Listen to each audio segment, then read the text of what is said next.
Bom dia, hoje é sexta-feira, dia 18 de dezembro de 2020. O ano que parecia que não ia acabar, está acabando. O ano que parecia que não ia começar, começou e passou como um trator, né?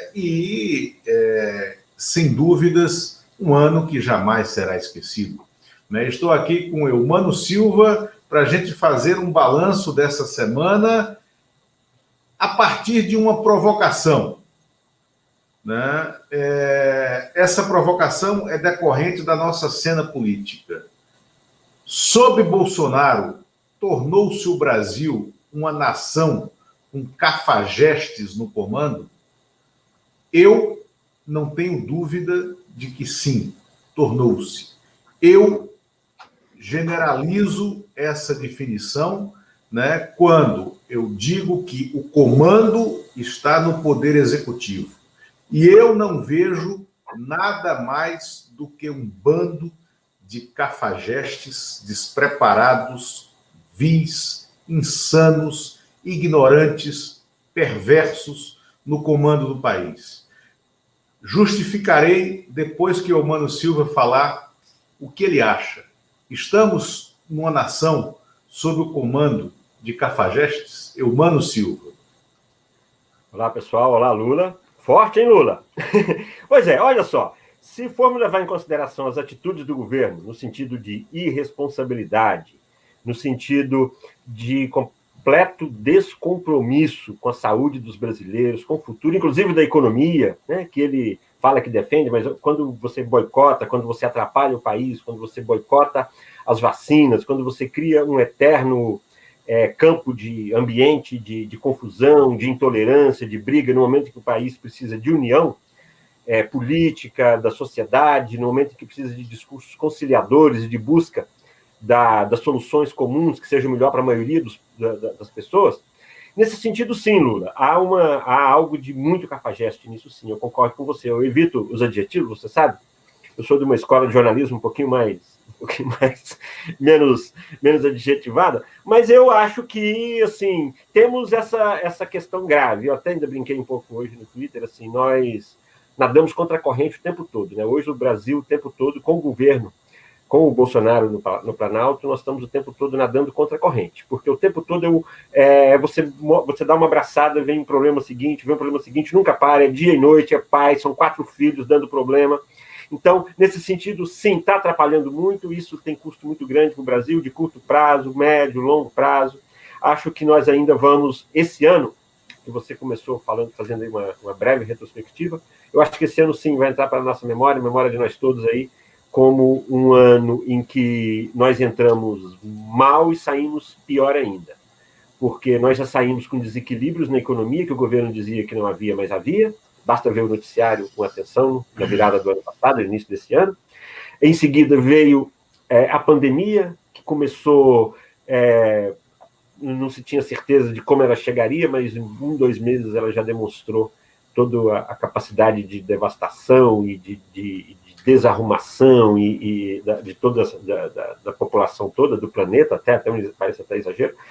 E ao longo disso, o fato, sim, aí de ter Bolsonaro e sua equipe, que inclui o Pazuello, com certeza, principalmente, uma pessoa que se presta ao papel que está fazendo, acho que sim, nós estamos terminando um ano pior ainda, porque estamos terminando com a pandemia, a curva em ascensão bastante aguda, subindo bastante, basta ver os gráficos de ontem, da última semana. Não há perspectiva. A vacina, nós estamos chegando atrasados em relação ao restante do mundo, isso vai ser cobrado do Brasil de alguma maneira, tanto na prática, nós com certeza demoraremos mais a nos arrumar, demoraremos mais a consolidar entre nós aqui um pensamento um pouco mais voltado para a sociedade mesmo, menos individualista, menos voltado para a política. Nisso, essa briga do Bolsonaro com o Dória, ela é muito ruim, embora o Dória esteja do lado certo, mas também faz jogo político, também transforma isso numa briga política. Então, estamos todos aí, Lula, terminando esse ano muito preocupados. Bem que estamos aqui podendo comentar isso, mas tendo que lamentar, né? mais de 180 mil mortes ao longo do ano e sem muita perspectiva de que isso se reverta. Temos aí um mês de final de ano, início de janeiro, com certeza, de aumento, tudo indica, espero que não, dos casos, das mortes. Então, temos uma virada de ano complicada. A mais complicada, com certeza, dos últimos tempos. Eumano, a provocação. Nós estamos sob o governo de alguém que é um cafajeste. É um cafajeste no plano pessoal e é um cafajeste no plano político, no plano ético e moral de um governante. É um cafajeste frouxo.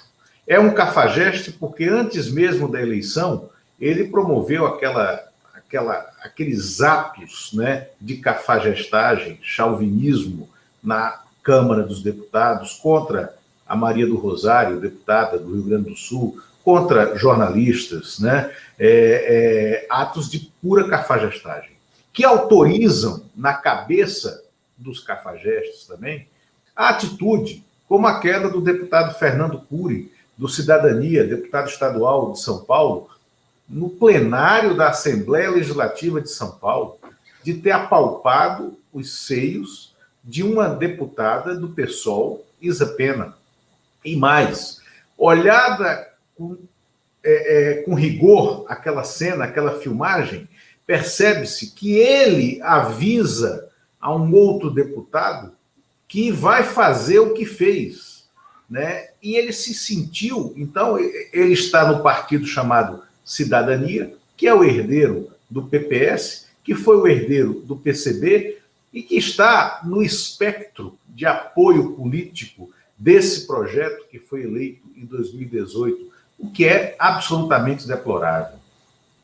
É uma nação de cafajestes, porque, como você mesmo falou, o ministro da Saúde é patético, mas é um cafajeste, porque não assume, né, a autoridade que ele deveria ter no comando da pasta mais importante, mais relevante do país durante o ano de 2020, o ano em que nós precisávamos ter ciência, organização, estrutura e liderança na área de saúde. Não temos nada disso. Temos um general patético, um aparvalhado, né, que vende aquela cara rechonchuda, como se todo mundo fosse quartel, que promove uma reunião com cientistas, com técnicos, né, em que ele impede que os técnicos tenham voz, e depois ele divulga um documento com assinaturas incorretamente colocadas lá, porque é falso, né? Os cientistas, os técnicos não assinaram aquele documento que foi resultado daquela reunião, né? Então, isso é uma canalice, isso é uma cafajestagem com o povo, né? Com o povo. Então, Eumano, e na liderança disso tudo tem um presidente da República que é, sobretudo, inclusive, além de frouxo, ele é mentiroso, como o Rodrigo Maia falou ontem, na sua aquele espetáculo grotesco que são as lives presidenciais, né? Naquele espetáculo grotesco que são as lives presidenciais de ontem, ele mentiu em relação ao auxílio emergencial, né, e ao 13º do Bolsa Família, dizendo que não foi votado porque o Rodrigo Maia não quis votar, ou seja, se eximindo porque aquilo atinge a popularidade dele. Só que ele é tão burro. O Bolsonaro ficou 28 anos no Congresso, ele nunca foi líder, nunca relatou um projeto, nunca presidiu comissão. Então, ele sempre foi um percevejo dos gabinetes do baixo clero, roendo de maneira abusiva o erário, entendeu? Comendo o salário dos seus funcionários com as rachadinhas que ele implantou como uma lógica da economia familiar, né? E aí é tão burro que ele não percebeu que o Rodrigo Maia tinha tempo, como tem e o fez hoje, para pautar a MP do auxílio emergencial com a previsão de 13º do Bolsa Família, como um destaque lá dentro, e agora a base desse governo, desse mentiroso que é o Bolsonaro, vai ter que pagar o preço de retirar de pauta. Por quê? Porque se for aprovada essa MP, que é um MP para ele apenas posar de que está fazendo alguma coisa, mas a equipe econômica não quer aprovação. Por quê? Porque a equipe econômica também não trabalhou porque não tem qualidade para trabalhar, porque não tem preparo para dirigir do ponto de vista da economia os negócios do país, porque não fez nada, ficou esperando que os fatos acontecessem. E os fatos aconteceram sempre na direção da tragédia que estava anunciada. E eles não souberam deter a tragédia com as ferramentas de gestão que todo Estado tem nas mãos. Então, agora, no dia de hoje, sexta-feira e até segunda-feira, caberá ao Bolsonaro, né, ter que gastar latim para retirar de pauta esse projeto que ele provocou mentindo, dizendo que não tinha sido votado o 13º do Bolsa Família por causa do Rodrigo Maia, e vai ter que pagar o preço político dessa retirada. Então, Eumano, por isso que eu te falo, na minha opinião, é sim uma nação de cafajestes. Adjetivei, de fato, somos divergentes nessa questão do trato do adjetivo e do substantivo, né, nos textos e no pronunciamento jornalístico, mas eu te dou ainda um tempo para me corrigir. Estou errado? Não, Lula. É só esse vocabulário mesmo. Mas acho assim, temos aí esse final de ano, esse final de ano aí no Congresso e toda essa questão política do Bolsonaro. Acho que um pouco é isso, né, Lula? Ele trabalha o tempo todo com... eu vou discordar de novo aqui um pouco de você. Eu não acho que o Bolsonaro seja burro, não. O Bolsonaro, tanto é que ele tem aí seus 30 e tantos % de aprovação. Ele é um candidato que hoje estaria no segundo turno da eleição. E o Bolsonaro, hoje, não há um candidato para derrotá-lo. Então, eu acho que nós devemos fazer uma reflexão. Eu não usei o adjetivo burro. Usei o adjetivo despreparado, vil, os adjetivos, né? Canalha, cafajeste, mas burro não. Isso que eu acho que é o importante da gente perceber nisso é assim, com todas essas características do Bolsonaro, sejam elas descritas da maneira que a gente quiser, mas elas têm um objetivo claro de conturbar o ambiente, e ele tem lucrado politicamente com isso. Foi assim que ele ganhou uma eleição, e eu ainda acho que ele é o favorito para a próxima eleição. Não vejo um outro candidato, não vejo ainda o João Dória, não vejo ainda um candidato da oposição, não vejo o Ciro Gomes de novo. Acho que tem que ter algum tipo de articulação de movimento, há tempo para isso, mas, ao mesmo tempo, não vejo essas articulações, vejo muita divergência ainda, não vejo uma pessoa que... Não vejo nem um Tancredo para unificar entre o centro e a direita, não vejo um Lula para unificar entre a esquerda e o centro. Eu acho que tem aí uma dificuldade muito grande. Então, eu acho que, observando todos esses movimentos, com todas essas críticas, mas sabendo que há uma questão política eleitoral em relação ao Bolsonaro, que a oposição ainda não tem uma fórmula e não demonstra ter. Não vejo movimentos que levem a ter um candidato ainda competitivo com o Bolsonaro. Tanto é que, quando se vê os nomes, um dos nomes é o Sérgio Moro, que nem está colocado e que está ganhando dinheiro lá nos Estados Unidos.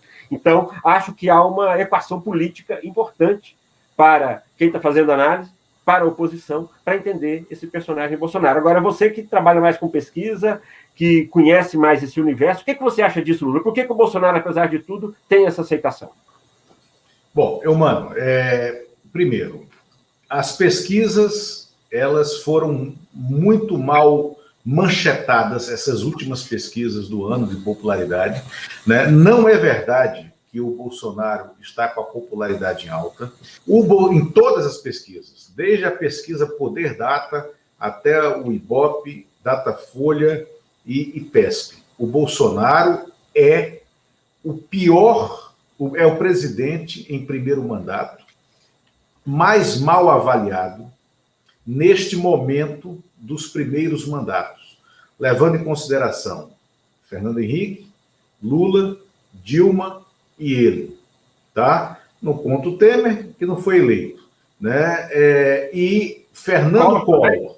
Não, Fernando Collor é o único, mas aí só teve um mandato, tá? Que tinha uma avaliação pior do que a do Bolsonaro neste momento do seu único mandato, né? E foi justamente no final do segundo ano, né? Ou seja, ele abre o terceiro ano, né?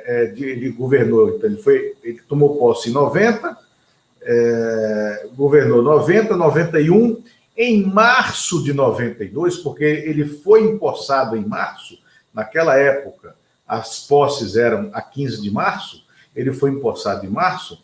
Em março de 92, quando estava inaugurando o seu terceiro ano de mandato, o Collor fez, por causa da péssima avaliação que tinha, ele fez uma mudança no Ministério. Ele chamou o PFL para o Ministério. E nós fizemos, eu estava na Veja, você eu acho que estava na Folha nessa época, né? Na Veja nós fizemos a capa, né? Collor chama os profissionais. Mas logo depois a gente convence o Pedro Collor a dar a entrevista. Então o governo dos profissionais fez isso. E o maior profissional de todos, o cardeal da política, né, tradicional do PFL, que era o Jorge Bornhausen, quando a CPI começa, a CPI do PC começa, ele produz aquela frase tragicamente ruim para a biografia dele, como se fosse uma profecia. CPIs não dão em nada, né? Então, ele teve que engolir isso, né? A CPI deu em alguma coisa, aliás, foi também a primeira CPI que deu efetivamente alguma coisa, né? Então, a avaliação foi mal manchetada. O Bolsonaro está num declínio da sua popularidade. Agora, de fato, em algumas pesquisas ele está com 32%, outras com 33%, outra com 35%, de ótimo e bom. Ainda é muito alto. Tá? E o ruim e péssimo também está oscilante em empate técnico com esse padrão. Ainda é baixo para a péssima qualidade e a total falta de estrutura desse governo, né? Mas ele está em declínio. Acho que o Bolsonaro não recuperará a sua popularidade para além dessa faixa. Ao contrário, acho que vai cair mais ainda. Por quê? Porque para 2021 está contratado um recrudescimento da crise econômica, do desemprego, né? Nós não estamos vivendo no momento de retomada da economia. Isso é uma maluquice absoluta.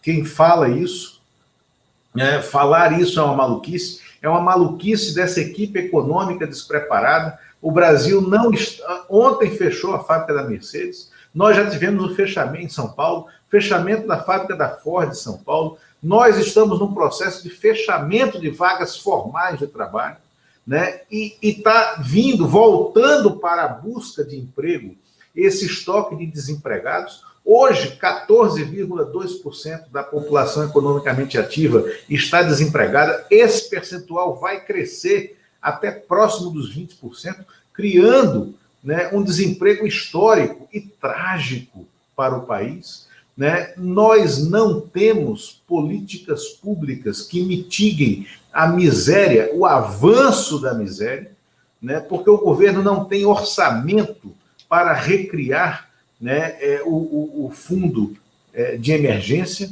né, que foi usado na pandemia. Então, meu mano, eu vou abrir para você, mas você fez uma provocação. É uma pergunta que eu quero te fazer, tá? Tá. Você fez uma provocação política. Agora, acho também que a oposição à esquerda não conseguiu ainda apontar para um candidato que não seja o Lula, tá? Na certeza de que o Lula estará elegível, né, em 2022, porque o Supremo Tribunal Federal vai cancelar as sentenças, né, Só um parênteses aqui, Kleber Prachedes, obrigado. Né? Então, isso, Mauro. O Guedes afirma que o Brasil crescerá 4% em 2021. Não crescerá. Né? Mas voltando aqui ao ponto, a oposição tem o Lula, a oposição à esquerda tem o Lula como candidato colocado, tem certeza que o julgamento do Lula no Supremo vai cair, eu também acho que vai cair, porque todos os fatos colocados apontam para a suspeição real, né? O que aconteceu ali foi um projeto político do judiciário encabeçado pelo Sérgio Moro, aquela maluquice toda, e que se produziu um julgamento injusto, né? Agora, daí a ele ter chance eleitoral, vai um tempo.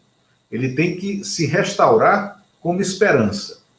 2, Ciro Gomes. Na minha opinião, o plano A do Ciro Gomes é ser o candidato da centro-direita, desses partidos como DEM, PSD, MDB, PSDB, né, com o PDT dele, né? Então, se configurar, porque essa direita, essa centro-direita, não tem voto. E o Ciro Gomes, com a sua maneira de falar platitudes, como se fosse o último sábio do deserto, né, ou o último sábio do sertão, né, ela encontra respaldo na opinião pública e o Ciro tem ali os seus 10%, 11% de largada, né, associado a um projeto dessa centro-direita, é viável. Luciano Huck, né, é possível, mas o momento do Luciano Huck, em minha opinião, era 2018. Se o Luciano Huck tivesse tido coragem de largar a vida dele para entrar na história, né, fazendo o contrário do que o Nizam Guanais disse que a Marta Suplicy fez quando se separou do Suplicy, né, ela saiu da história para cair na vida, né, eu diria o seguinte, o Luciano Huck perdeu a chance de sair daquela vida confortável dele, aonde opina sobre tudo com a profundidade de um Pires, né, para entrar na história, na vida real, arregaçar as mangas e tentar vencer uma eleição presidencial. Esse momento era 2018. Eu não vejo isso colocado para ele em 2022. João Dória. João Dória não venceu a eleição municipal de São Paulo. Ele foi escondido pelos principais candidatos em São Paulo. O João Dória não tem o respeito dos políticos tradicionais do PSDB. O João Dória não tem a confiança dos políticos tradicionais em Brasília. Então, eu não vejo o João Dória se viabilizando, ele pode até ser candidato, mas se viabilizando como um projeto sério, também não vejo. E aí, a extrema-direita tem quem? Como diz você, o Bolsonaro. E não precisa ter o Bolsonaro com 50% de popularidade, nem com 40%, nem com 35%. A partir de 30%, entre 25% e 30%, ele é viável para passar para o segundo turno. Então, aí sim, eu acho que nesse cenário, sim. Só que aí vem o imponderável. Vai degradar tanto, Eumano, a situação social do país, a situação econômica do país, vai se degradar tanto ao longo do primeiro semestre de 2021, que eu não vejo o Bolsonaro sequer com essa popularidade de 25%, 28% de ótimo e bom no final de julho do ano que vem. Não vejo, tá? E aí surge uma personagem no horizonte, na minha opinião, que não é só minha. Eu, inclusive, estava conversando num background com o Atushi, né, do 247, e ele concorda com essa visão, ele também tem essa visão. Eu acho que está surgindo no meio empresarial brasileiro uma candidatura de centro, de uma mulher empresária, popular, que é a Luísa Trajano, do Magazine Luiza. A Luísa Trajano está se convertendo numa personagem política do meio econômico brasileiro. E, por que não, uma mulher que tem essa trajetória e que mudou a maneira de se fazer negócio no país, criando um grande negócio virtual. Se você reparar, a Luísa Trajano, nesse semestre, agora ela começou a falar de vacina, Hoje ela deu um depoimento dizendo que o Magalu iria se engajar fortemente nas campanhas de vacinação e para a vacinação. A gente pode estar começando a assistir um fenômeno da criação de uma persona política, entendeu? Que pode estar no jogo. Eu tô falando tudo, a nuvem está se formando, né? Aliás, tem aquela frase que é quase poética do ponto de vista político, né? Você não está pensando no Magalhães Pinto, mas eu vou falar, na verdade, do Golbery, que não tinha nada de poeta, nem o Magalhães Pinto, né? Mas o Golbery era militar e era inteligente, né? Uma espécie rara, né? O Golbery dizia: nós fabricamos nuvens, né? Os políticos é que tem que fazer as tempestades, né? Ou seja, tem que fazer chover. Mas eu estou vendo essa nuvem se formar. Devolvo para você. Eu queria mais te fazer uma pergunta. Nós vamos ter sucessão no Congresso, Câmara e Senado, de 1º de fevereiro. Você acredita na possibilidade de que venha aí uma mudança em relação à maneira como o Rodrigo Maia age? Deixa eu melhorar a pergunta. Há alguma possibilidade de piorar para o Bolsonaro? Ou o acordo do Bolsonaro com o Centrão é suficiente para amenizar qualquer coisa? Porque o Rodrigo Maia tomou a decisão política de que o Bolsonaro não cometeu crimes. Logo, ele fez esse julgamento, ele próprio, ele chegou a essa conclusão ele próprio, e ele não colocou nada, não encaminhou nenhum dos processos de impeachment. Você acha que há alguma composição na Câmara suficiente para fazer isso andar? O impeachment? Não. Sim. Só se a degradação política e econômica se acelerar. Tá? Se a degradação política e econômica se acelerar, mesmo que naquela cadeira esteja sentado, né, o Arthur Lira, que é, neste momento, leal e figadalmente apoiado pelo Bolsonaro, mesmo ele não sustentará o Bolsonaro. Mas não vejo, tá, condição dessa deterioração a esse ponto. Acho que vai deteriorar a ponto de reduzir o Bolsonaro. Agora, primeiro, a frase mais infeliz que o Rodrigo Maia pronunciou no exercício da presidência da Câmara, né, nesses quase 5 anos em que ele ficou como presidente da Câmara, foi a frase em que ele disse que eu vi motivos para o impeachment da Dilma, mas não vejo nenhum motivo para fazer o impeachment do Bolsonaro. Isso foi de uma parvoíce, no mínimo, de um cinismo que não poderia ter acontecido. E eu estou falando isso aqui porque falei isso para ele. Tá? Falei isso para ele na minha relação pessoal. Né? Mas por quê? Porque é mentira. É claro que para o Bolsonaro a gente tem um rol de uma centena de motivos por que fazer o impeachment. Mais até do que teve para o Collor. E, obviamente, muito mais do que teve para a Dilma, que, na minha opinião, foi um impeachment sem crime de responsabilidade, ou seja, ilegal, irregular. Né? Se eu não acho que o Arthur Lira vai ganhar essa eleição, tenho fontes, tenho amigos parlamentares que me asseguram que o balaio de votos já está fechado. Acho difícil, acho que isso só se resolve na segunda quinzena de janeiro, acho que só se resolve 3 dias antes da eleição. Eu vejo no personagem Baleia Rossi, né, cujo nome é Luiz Felipe, né, nome de batismo, mas ele é conhecido desde o colégio por Baleia Rossi, e é ruim politicamente. Nesse momento, eu vejo no personagem Baleia Rossi um candidato muito consequente à presidência da Câmara, com a capacidade de postura interna, com uma capacidade de se colocar, né, acima do Bolsonaro na discussão, e construindo uma trajetória, uma estratégia de ocupação da mesa, inclusive com as oposições, com os partidos de esquerda. né? E também construindo uma articulação no Senado, aonde combina ele poder apoiar, ele fazer com que o MDB apoie o candidato do Davi Alcolumbre, que é o Rodrigo Pacheco, de Minas Gerais, que, na minha opinião, é um excelente candidato também, é técnico, né? É candidato ao governo de Minas, né?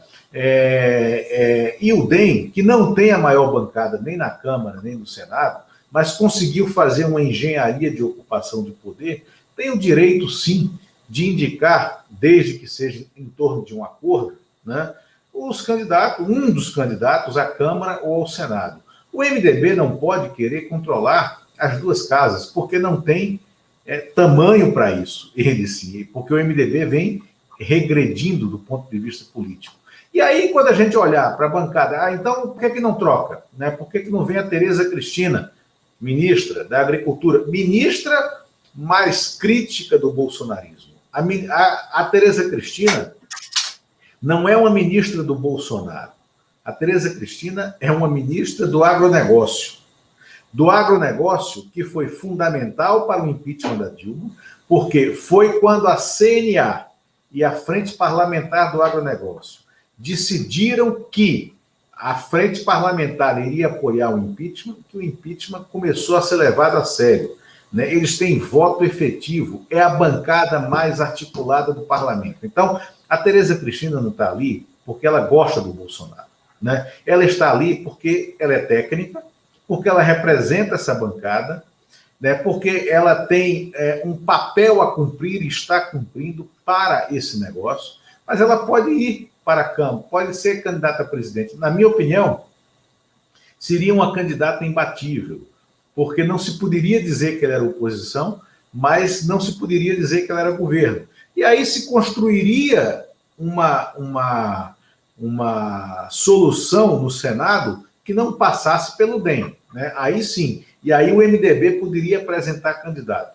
Só que aí o MDB tem 3 que não valem nada, não valem por 1, né? Que é o Eduardo Braga, do Amazonas, o Fernando Bezerra Coelho, do Pernambuco, e o outro Eduardo, do Tocantins, que é líder do governo. Esses 3 não têm autoridade nem rodagem política para costurar um acordo sério, porque são tidos como inconfiáveis pelos seus pares. Agora, o MDB tem uma mulher, né? A Simone Tebet, né? Do Mato Grosso do Sul, é uma candidata natural, né? Mas está sendo bypassada, triturada, tratorada dentro da bancada pela segunda vez, porque tentou ser candidata em 2019 e foi tratorada pelo Renan Calheiros. Né? Então, eu não vejo o Arthur Lira se elegendo na Câmara ainda. Tá? Não estou convencido que as condições estão dadas. Acho que o Rodrigo Maia está tentando costurar um acordo e vejo com bons olhos esse acordo quando ele, assim, isso não está sendo falado de maneira clara nos veículos de comunicação, mas o acordo no momento é Baleia na Câmara e Rodrigo Pacheco no Senado. E a oposição fecha com esses dois. Tá? A oposição fecha com esses dois. A dúvida da oposição à esquerda com o Baleia é uma só.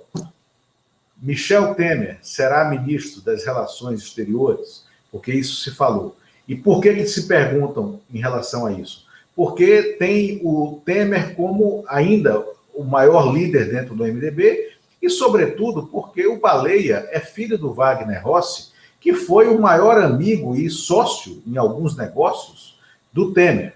Né? Então, será que na hipótese de o Temer ir para o Ministério das Relações Exteriores, o Baleia teria independência? Em minha opinião, o Temer não vai para o Ministério das Relações Exteriores. Porque esse sim, você falou que o Bolsonaro não era burro, mas pode-se dizer tudo do Temer. Né? Mas aquele vice decorativo, né, burro ele não é, né? Porque ele conseguiu ser presidente da Câmara 3 vezes, vice-presidente da República, né, conseguiu liderar um grupo e instalar uma cleptocracia no Palácio do Planalto e ficou, apesar daquela conversa não republicana no Jaburu, ele se manteve no poder e saiu e fica desfilando como se fosse um ex que não tem nada contra ele na justiça, quando tem diversas ações. O Temer vai querer, de novo, via superfície, com 90 anos de idade, e ficar disponível para tomar porrada? Acho que não. Falei muito, Eumano. Eu fico imaginando o doutor Ulisses vendo a discussão se o PMDB vai ou não apoiar o Bolsonaro, no governo Bolsonaro. Fico imaginando o doutor Ulisses, imaginando o presidente do PMDB no Ministério das Relações Exteriores, implantando, administrando a política externa do Bolsonaro. Eu fico imaginando o doutor Ulisses com aquele vocabulário, né, para voltar a falar de vocabulário aqui, né, aquele vocabulário bastante sofisticado do Dr. Ulisses, quando queria, o que ele acharia disso.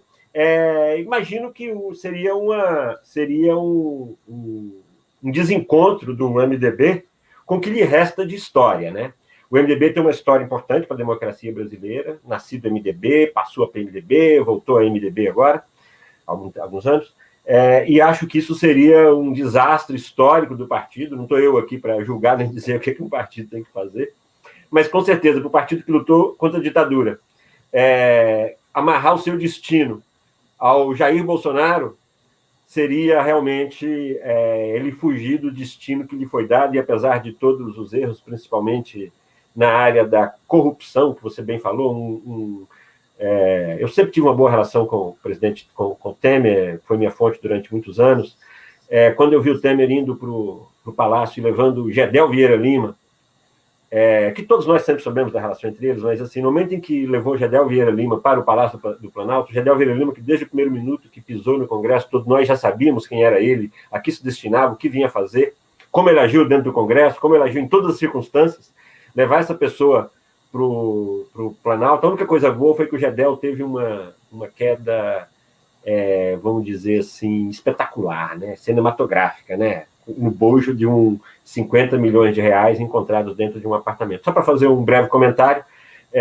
Então, assim, acho que seria o fim dessa história do MDB, aí entregava o restante, além da questão ética, moral, o PMDB amarraria aí a sua questão política também, aí o destino do Jair Bolsonaro seria realmente um fim lamentável para o já bastante lamentável MDB em vários aspectos, apesar da grande contribuição para a democracia, que inclusive o DEM, como PFL, também deu ali na transição democrática. Mas aí já uma outra conversa. Já vou me despedindo, pessoal, muito obrigado. Hoje nós ficamos aqui mais nos comentários, não trouxemos aqui um convidado, mas é sempre um prazer estar aqui, discutir. E temos aí esse final de ano ainda, e que eu queria era apenas mais um recado e pedir que todos se cuidem nesse final de ano. Tomem cuidado, movimentem-se o mínimo possível. Fiquem em casa sempre que puderem. Evitem viajar, porque a pandemia está crescendo, está aumentando, e acho que nos cabe, cada um de nós, zelar para que isso se estanque em algum momento até que chegue a vacina. Muito obrigado, gente. Muito obrigado, Lula. Perfeito. Mano, obrigado, telespectadores. Respondendo a pergunta da Simone, o Gedel está em prisão domiciliar, já em Salvador, né? Mano, eu, inclusive, hoje, como eu tenho um núcleo russo na família, né, até liguei para o meu núcleo russo, que mora em Recife, e sugeri, como eles virão em janeiro a Brasília, que eles liguem na embaixada russa e perguntem se vai ter Sputnik para cidadão russo morando no exterior. Porque se tiver, já vacina, né, com a Sputnik 5, né, o meu neto, a minha nora, e talvez até o meu filho, né? Quem sabe?